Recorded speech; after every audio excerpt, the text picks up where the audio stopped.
few months we've been putting together a running warm-up for you. Today we want to show you the whole thing in sequence. So we're going to have Train to Move athletes Lauren and Josh take you through it. We're going to show each of the exercises in the proper sequence and remind you of some of the proper form you need to have on each of the moves.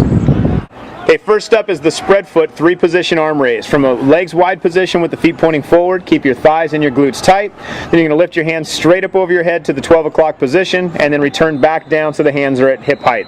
Next time up, you go out to the 10 and 2 position, or about 45 degrees, and then finally all the way out to the sides, really emphasizing pinching your shoulder blades together on the way back. And you just continue to rotate through those 3 positions, keeping your upper body real still, making sure to initiate the motion from the shoulders. Following that, you're going to do windmills, so keeping the legs real wide and arms out to the sides. Take your left hand down and touch your right foot, keeping the legs as straight as you can. Then as you come back up, rotate to the other side. Notice Josh and Lauren are returning all the way to the starting position each time. And on the way down, there's no bending of the knees. Try and keep the legs as straight as you possibly can. This forces great rotation through the hips and elongation of the muscles of the lower back and hamstrings and glutes. All right, and then again, anytime we twist the spine, we want to do flexion extension of the spine. So we're going to go to standing cats and dogs. Bring the feet all the way underneath the hips. Bend your knees just slightly.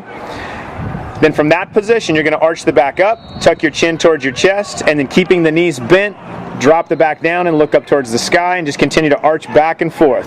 Keep the lower body in more or less the same position the entire time. Keep the arms nice and straight so the emphasis of the motion is simply coming out of the back itself.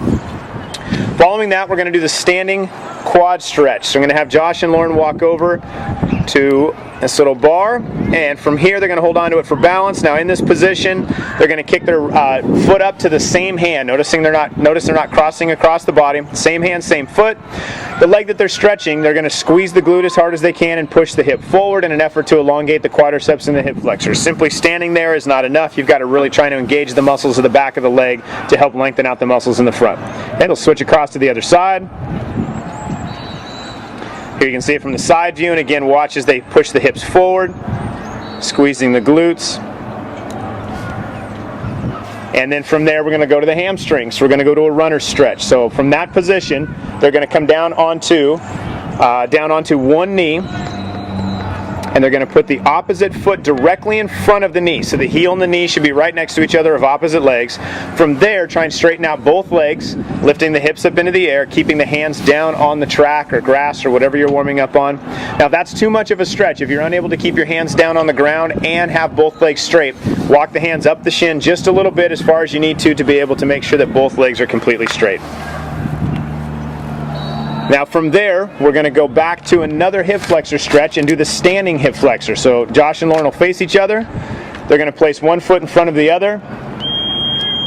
Okay, drop the back knee halfway down. Now holding that position, you're going to straighten out the back leg without lifting the hips very much. You want to try and keep the hips as low as you possibly can as you straighten out the leg. Okay, and keep that back thigh real tight. Notice their chest stays up real tall.